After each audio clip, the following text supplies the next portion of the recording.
तो हमारे पास जो टॉपिक है वो है क्लास 9th फिजिक्स का चैप्टर मोशन। इसके हम लोग पूरे के पूरे नोट्स डिस्कस करेंगे बहुत ही शॉर्ट पीरियड ऑफ टाइम में। तो पहला टॉपिक यही है कि मोशन होता क्या है।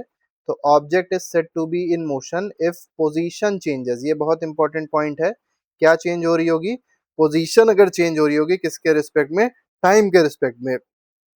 With respect to a reference point. अब रेफरेंस पॉइंट क्या होता है? एक फिक्स्ड पॉइंट होता है।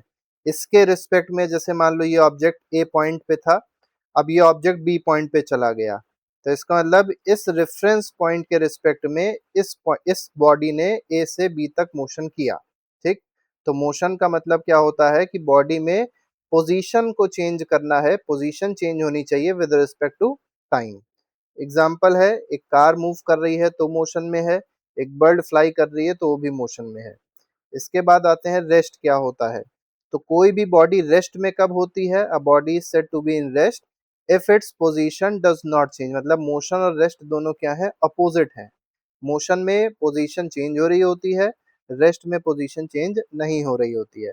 ये दोनों के दोनों रिलेटिव कॉन्सेप्ट्स हैं। रिलेटिव कॉन्सेप्ट्स मींस ये किस पे डिपेंड करेंगे? एक रेफरेंस पॉइंट पे डिपेंड करेंगे।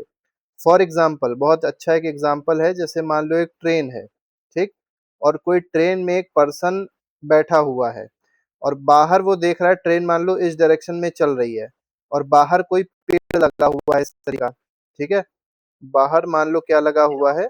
एक पेड़ लगा हुआ है। तो यहाँ पे क्या है? एक पर्सन है, he is sitting on a train, और ट्रेन जो है वो इस डायरेक्शन में वेस्ट की तरफ जा रही है।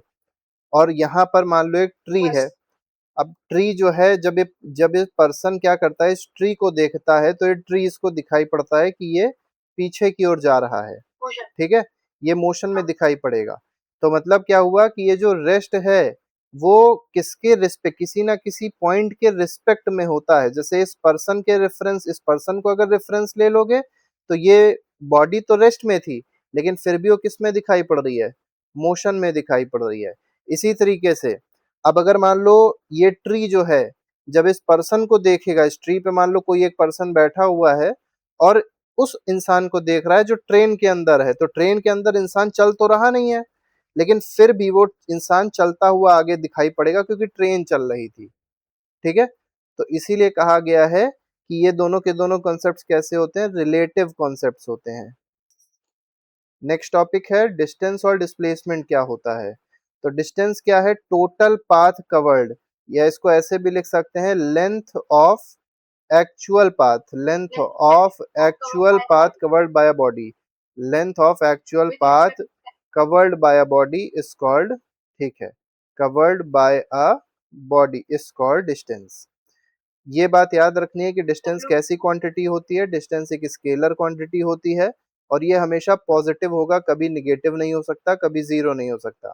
स्केलर क्वांटिटी वो होती है जिसके पास केवल मैग्नीट्यूड होता है, कोई फिक्स डायरेक्शन नहीं होती है। आगे बढ़ते हैं।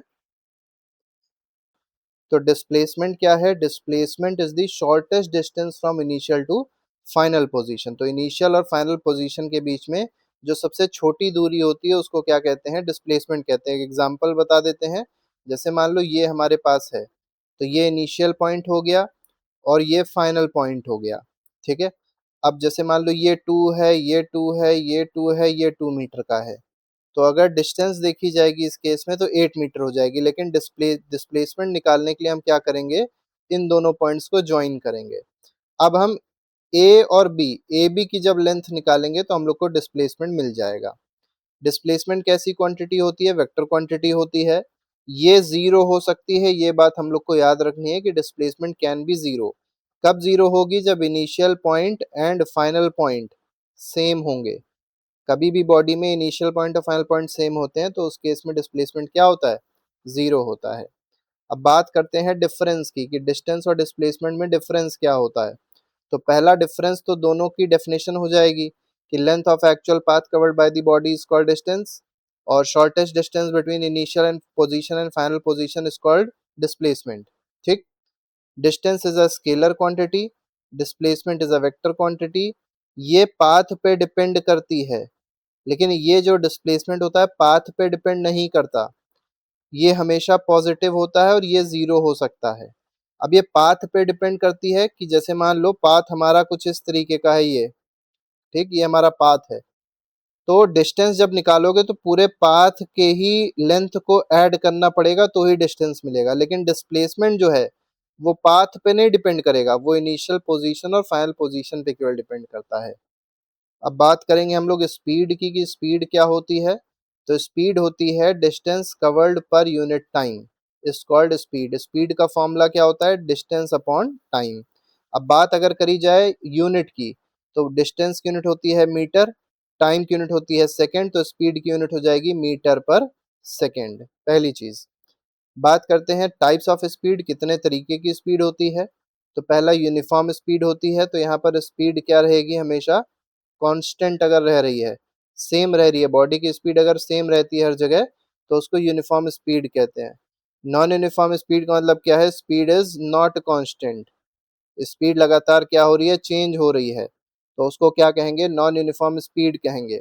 एवरेज स्पीड क्या होती है, एवरेज स्पीड का मतलब होता है टोटल डिस्टेंस जो कवर किया बॉडी ने upon total time taken, total time taken, इसको कहते हैं एवरेज स्पीड। तो uniform speed, non uniform speed, average speed, ये तीनों बातें पता होनी चाहिए। अब बात करते हैं वेलोसिटी क्या होती है। तो वेलोसिटी का मतलब होता है डिस्प्लेसमेंट पर यूनिट टाइम, जैसे वहां पे डिस्टेंस पर यूनिट टाइम था स्पीड में, यहाँ पर क्या आ गया, displacement per unit time. Velocity का फॉर्मूला क्या बन जाएगा, डिस्प्लेसमेंट अपॉन टाइम बन जाएगा। एसआई यूनिट फिर से क्या बन जाएगी, मीटर पर सेकंड बन जाएगी।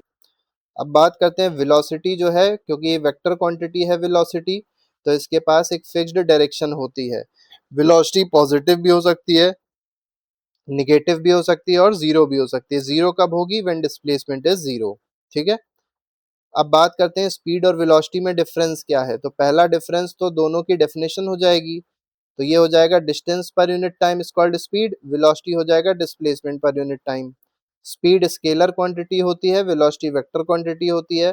स्पीड के पास कोई डायरेक्शन नहीं होता, वेलोसिटी के पास डायरेक्शन होता है, यही दोनों में डिफरेंस है।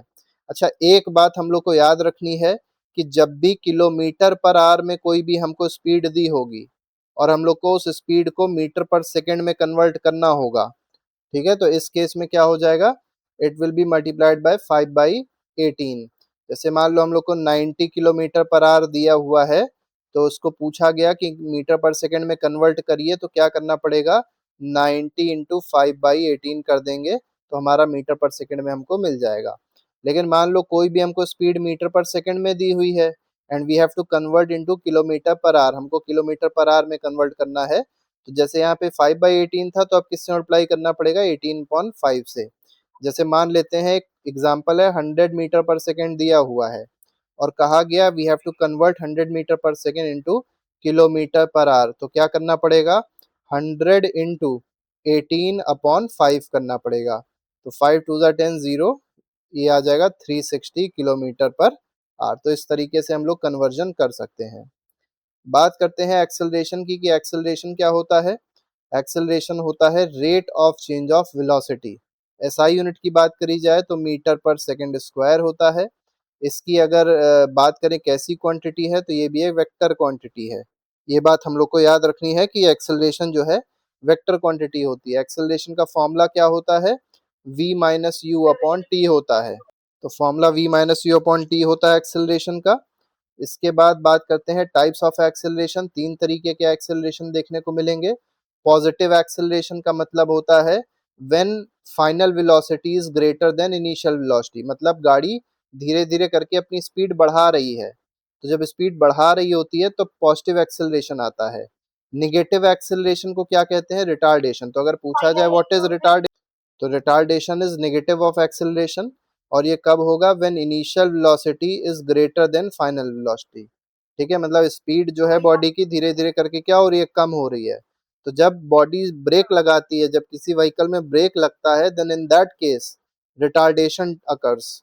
और बात आती है जीरो एक्सेलरेशन कब होगा, तो जीरो एक्सेलरेशन तब होगा जब इनिशियल वेलोसिटी और फाइनल वेलोसिटी क्या हो जाएगी, जीरो सेम हो जाएगी। मतलब जब इनिशियल वेलोसिटी और फाइनल वेलोसिटी सेम है, इसका मतलब जो व्हीकल है वो सेम स्पीड से चलती चली आ रही है, जिस स्पीड से उसने स्टार्ट किया उसी स्पीड से चलती चली आ रही है, तो उस केस में जो एक्सेलरेशन हो जाएगा वो क्या हो जाएगा, 0 हो जाएगा। इसके बाद हमने इक्वेशंस ऑफ मोशन देखा था, उसके डेरिवेशंस देखे थे। तो फर्स्ट इक्वेशन ऑफ मोशन क्या होती है, v is equal to u plus a t होता है। यहाँ पर v जो है फाइनल वेलोसिटी है, u इनिशियल वेलोसिटी है, a एक्सेलरेशन है और t टाइम है। टाइम को हमेशा सेकंड में रखा जाएगा, एक्सेलरेशन को मीटर पर सेकंड स्क्वायर में रखा जाएगा और इनिशियल फाइनल वेलोसिटी को मीटर पर सेकंड में रखा जाएगा। सेकंड इक्वेशन ऑफ मोशन क्या होती है, s is equal to u t plus half a t square होती है, जहां पर s क्या है, डिस्टेंस या डिस्प्लेसमेंट है। ठीक है, जो डिस्टेंस या डिस्प्लेसमेंट बॉडी कवर कर रही है वो s है। थर्ड इक्वेशन ऑफ मोशन क्या है, v square is equal to u square plus 2as है। ठीक, तो ये तीन इक्वेशंस हैं, इसके डेरिवेशन बहुत ज्यादा इंपॉर्टेंट है जो हमने पहले बता दिए थे। ये चीज यहाँ पे दिया गया है, क्या सिंबल क्या रिप्रेजेंट कर रहा है। अब ग्राफ ऑफ द मोशन पे आ जाते हैं, जैसे डिस्टेंस टाइम ग्राफ है। अब डिस्टेंस टाइम ग्राफ में अगर स्ट्रेट लाइन आ रही है, जैसे मान लो ये हमारा है वाई एक्सिस पे डिस्टेंस हो गया और एक्स एक्सिस पे क्या हो गया, टाइम हो गया, और ग्राफ हमारा बिल्कुल स्ट्रेट लाइन ऐसे दे रहा है, तो इसका मतलब एक कैसा मोशन हो रहा है, यूनिफॉर्म हो रहा है। लेकिन अगर ग्राफ कुछ इस तरीके का है, ये कर्व अगर बना रहा है, तो ये क्या रिप्रेजेंट करेगा, नॉन यूनिफॉर्म मोशन को रिप्रेजेंट करेगा। लेकिन अगर ग्राफ बिल्कुल ऐसी स्ट्रेट लाइन बना रहा है, तो ये क्या रिप्रेजेंट करेगा, ये बॉडी रेस्ट पे है वो रिप्रेजेंट करता है। तो ये तीन बातें याद रखनी है हम लोग को डिस्टेंस टाइम ग्राफ में। वेलोसिटी टाइम ग्राफ में क्या याद रखना है, जैसे ये ग्राफ है वेलोसिटी टाइम ग्राफ, तो ये हमारी हो गई वेलोसिटी और इधर हमारा हो गया टाइम। तो वेलोसिटी टाइम ग्राफ में अगर स्ट्रेट लाइन आ रही है, मतलब इस तरीके से लाइन आ रही है, तो इसका मतलब क्या है, ये यूनिफॉर्म एक्सेलरेशन है। ठीक है, अगर लाइन इस तरीके से आ रही, कर्व आ रहा है, तो ये क्या रिप्रेजेंट करेगा, नॉन यूनिफॉर्म एक्सेलरेशन रिप्रेजेंट करेगा। और अगर ग्राफ स्ट्रेट आ रही है, स्ट्रेट लाइन आ रही है, इसका मतलब इस केस में एक्सेलरेशन 0 है, वेलोसिटी कांस्टेंट है। तो तीनों बातें हम लोग को याद रखनी है। वेलोसिटी टाइम ग्राफ में एक बात ये भी याद रखनी है कि एरिया जो होता है वेलोसिटी टाइम ग्राफ का, वो हम लोग को क्या देगा, डिस्टेंस या डिस्प्लेसमेंट दे देगा। वैसे स्पीड टाइम ग्राफ में डिस्टेंस देता है, वेलोसिटी टाइम ग्राफ का एरिया डिस्प्लेसमेंट देता है। वेलोसिटी टाइम ग्राफ में अगर स्लोप पूछा जाए क्या देगा, तो स्लोप देगा हम लोग को एक्सेलरेशन। ये भी बात याद रखनी है। ठीक, अब बात करते हैं यूनिफॉर्म मोशन और नॉन यूनिफॉर्म मोशन क्या होता है। तो यूनिफॉर्म मोशन का मतलब होता है equal distance covered in equal interval of time, तो उसको यूनिफॉर्म मोशन कहा जाएगा। Non uniform motion unequal distance covered in equal interval of time, इसको नॉन यूनिफॉर्म मोशन कहेंगे। सर्कुलर मोशन का मतलब क्या होता है, तो अगर कोई बॉडी सर्कुलर पाथ में मूव कर रही है, तो उस केस में जो बॉडी का मोशन होगा that is called circular motion. तो body motion of a body in a circular path.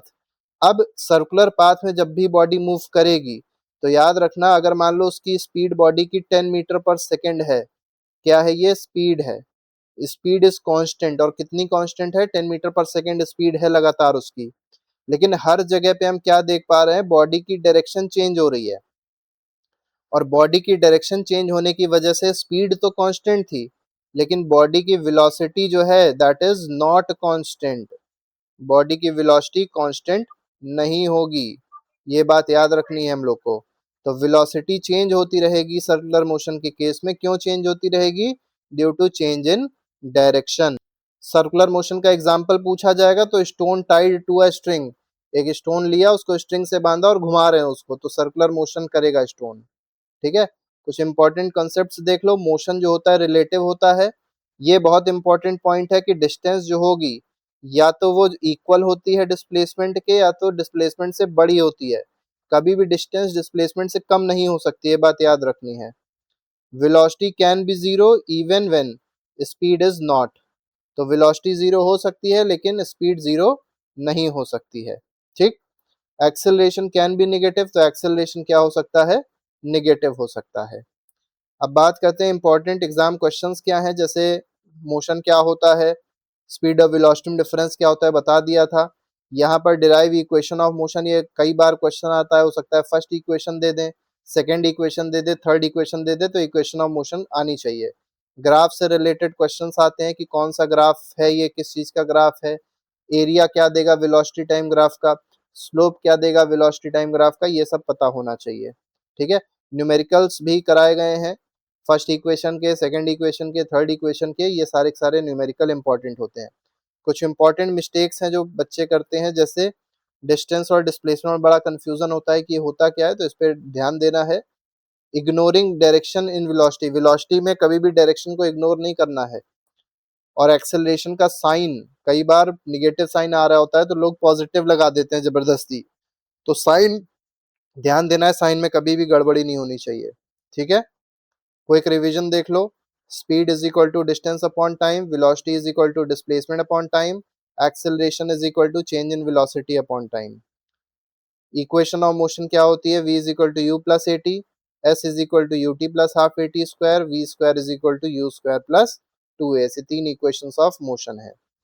Final revision line क्या है, motion describes how objects move, कैसे ऑब्जेक्ट मूव करता है। इक्वेशन ऑफ मोशन हम लोग इसमें पढ़ते हैं, जिससे हम लोग स्पीड को कैलकुलेट कर पाते हैं, वेलोसिटी को कैलकुलेट कर पाते हैं और डिस्प्लेसमेंट को एक्यूरेटली कैलकुलेट कर पाते हैं। तो ये पूरे चैप्टर का क्या था, नोट्स था जो हम लोग ने डिस्कस। तो ये पूरा चैप्टर था जो हम लोग ने बहुत जल्दी डिस्कस किया। इसके अलावा हर एक चैप्टर के नोट्स जो हैं वो प्लेलिस्ट में लगे हैं, आप जाके देख सकते हो, अपना रिवीजन अच्छे से कर सकते हैं। अभी के लिए फिलहाल नहीं, thank you very much, good bye, जय हिंद।